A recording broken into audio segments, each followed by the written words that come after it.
నేనుండాల్సిన స్థానంలో ఉన్నది ఎవరు?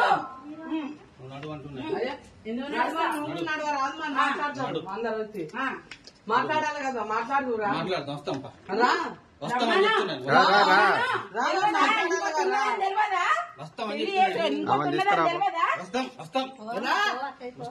నువ్వేందమ్మా మధ్యలో నువ్వెవరు? నీకు తెలియదా అన్నీ?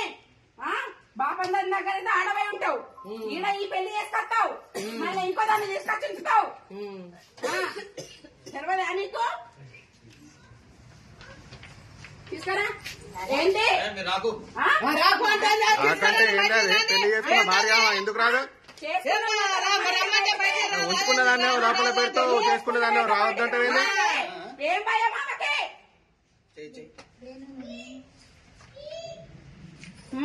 కనబడతలేవా ఇడా? రా నువ్వు రా ముందు బయటికి. ఎందుకు రావద్దు? ఎవరామె? ఆమె ఎవరు? ఆమె ఎవరు?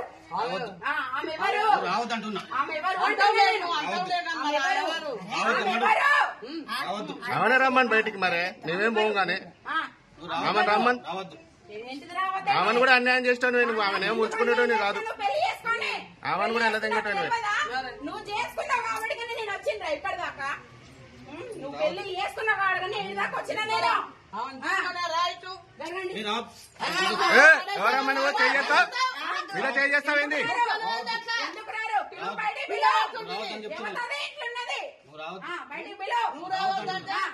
ఎందుకు రావద్దు? బయటికి భార్య అది గుంటూరు ఎవరమ్మా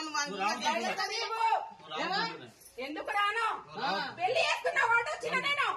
నువ్వు పెళ్లి చేసుకున్న వాటికి వచ్చిన నేను. పెళ్లి చేసుకుని ఉంచుకుంటాను కాబట్టి వచ్చింది. పెళ్లి చేసుకున్నా కాబట్టి వచ్చినా అంటా నేను.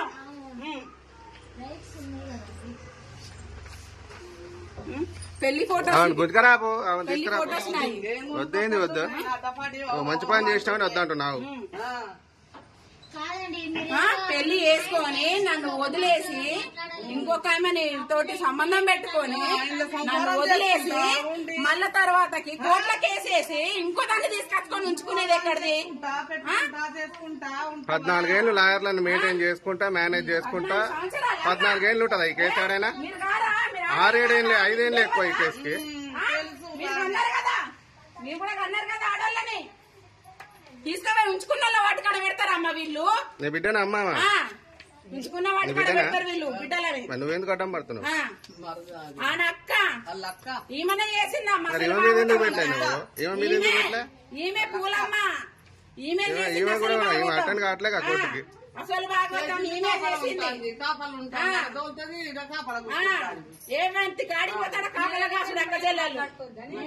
మరి మాట్లాడాలి రావాలి కదా అమ్మ. 14 సంవత్సరాల నుంచి ఎవరు కోర్టులో నడుస్తుంది. డైవర్స్ కేసు ఆయన చేసిండు, కోర్టును కూడా మోసం చేస్తుండు. కోర్టులో డైవర్స్ కేసు చేసిండు ఆయన. డైవర్స్ కాకముందు ఇంకో దాన్ని చేసుకుండు. పట్టించిండు కోర్టుని. తెచ్చుకున్నావు కామని తెచ్చి మరి మీ మధ్య నాన్న